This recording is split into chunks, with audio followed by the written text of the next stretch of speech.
Okay. It's Old Man G here in Red Devil Studio, and today we're going to talk about VAR.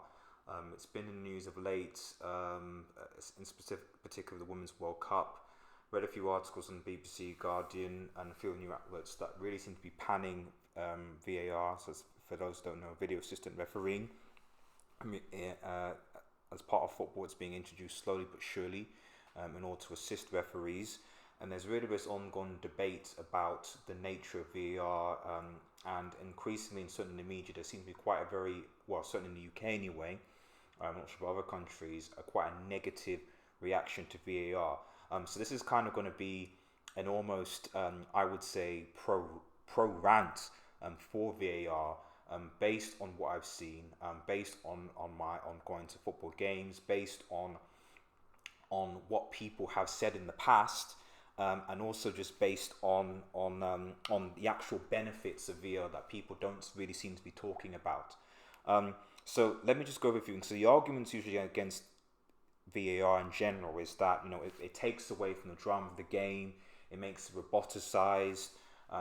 It's you don't have that passion or drive from anymore. And that it's causing issues with enforcement of rules. Those seem to be, from what I can see, the main arguments against VAR. So I want to just address a couple of things. So, okay, let's just take a step back. The controversy, at least the two big controversies I would say leading up to this would be, for example, in the Champions League, the way that VAR was used to deal with handball, and the fact that and the ruling regarding handball and VAR. So that was controversial number one, specifically against Manchester United and PSG. But I think there was also incident against Tottenham and Man City in the first leg at Wembley, although Aguero missed that penalty.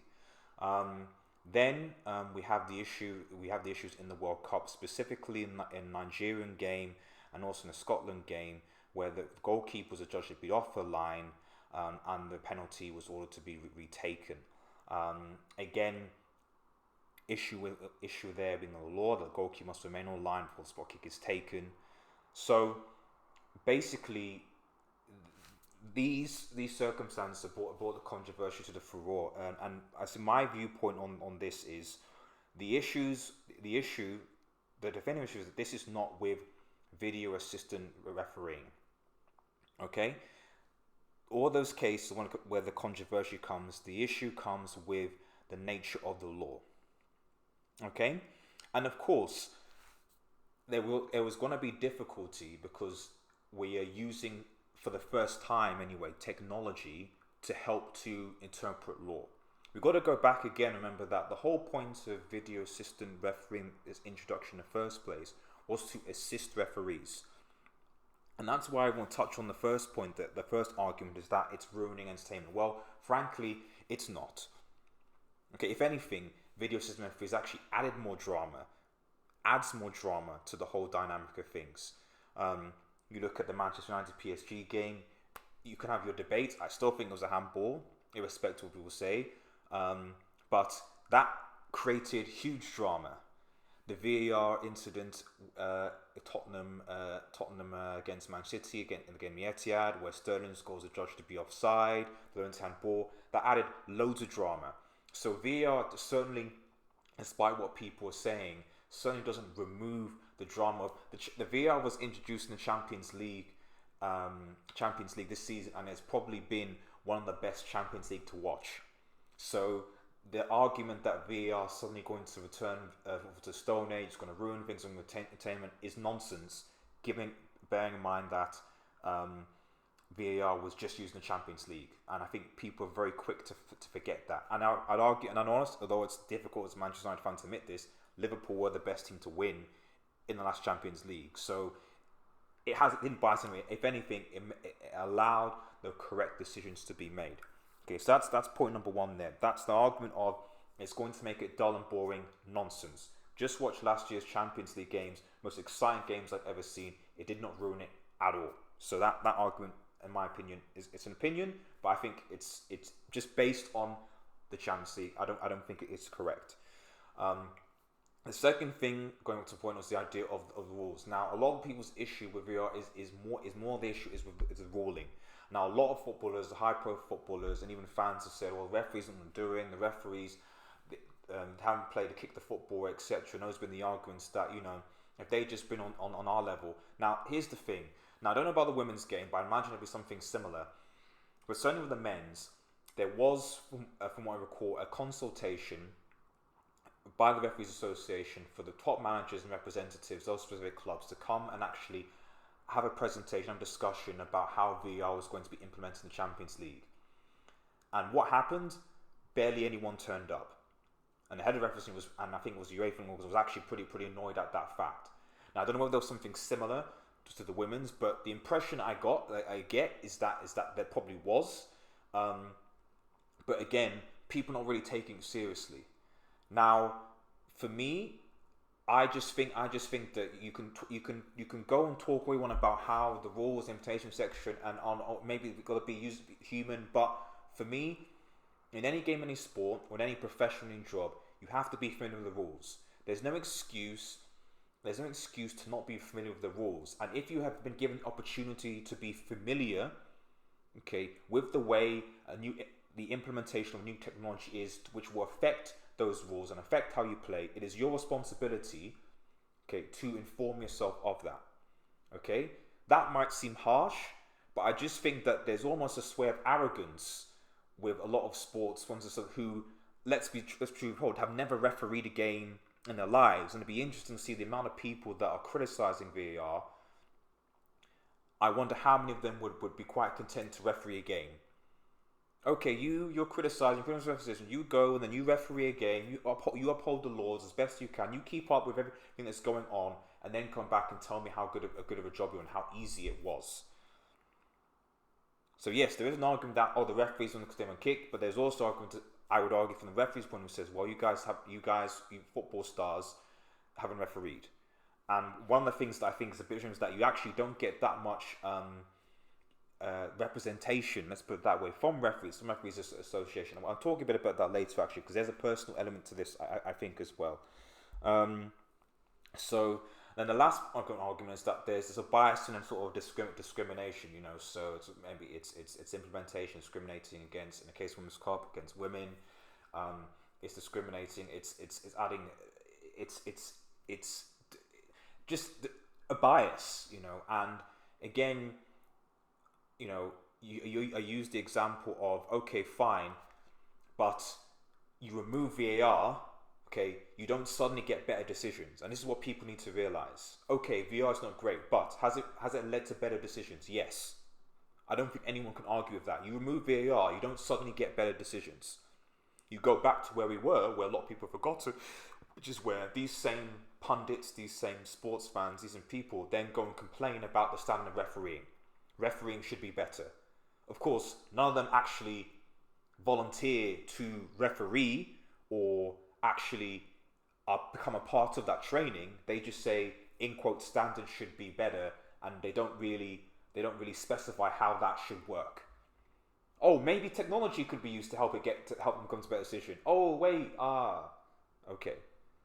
So, but any form of bias or discrimination, you look at the Cardiff. I think the bit was when I remember where I was like, VAR needs to be implemented last season was in the Premier League game that wasn't implemented in the Premier League last season, and there was a game, I think it was Cardiff against Chelsea. Cardiff were leading 1-0.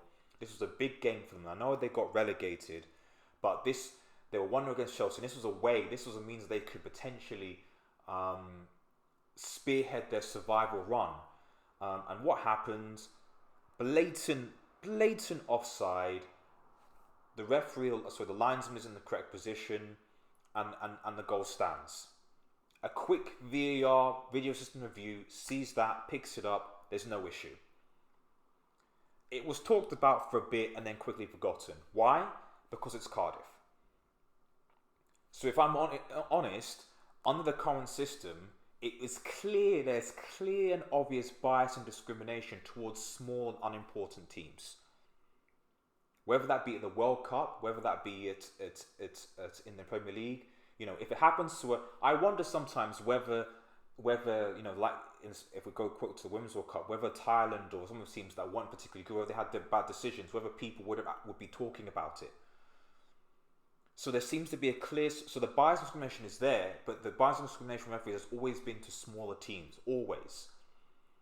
And I think, and this is my personal opinion, VAR actually threatens big teams. VAR will actually bring equality and a lack of bias and discrimination, because the referee will actually be forced to take action against bigger teams. City, financially, and PSG, financially, were bigger teams than the opponents they're playing against. And under normal circumstances, their goals would have been given. But they weren't, thanks to VAR, and they were both knocked out of the Champions League.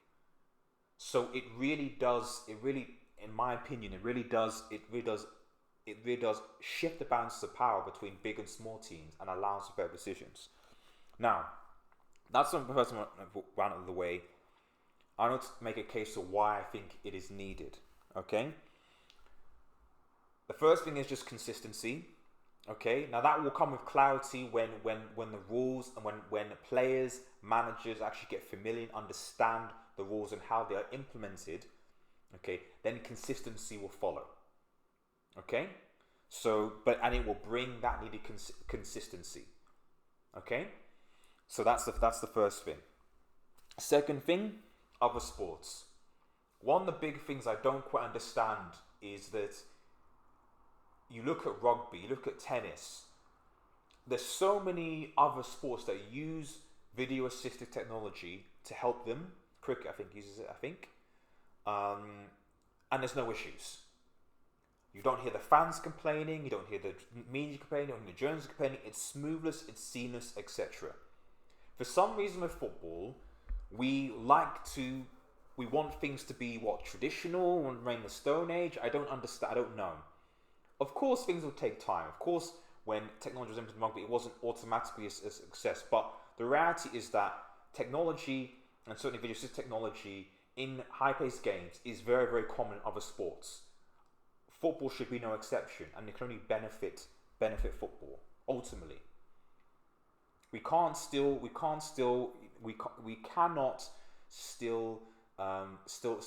think that where football is, and this brings me on to the next point about money.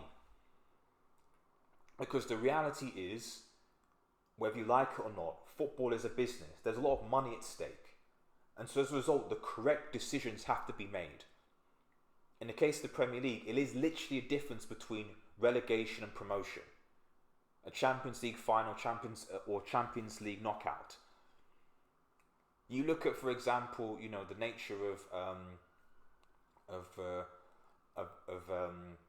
in the Champions League.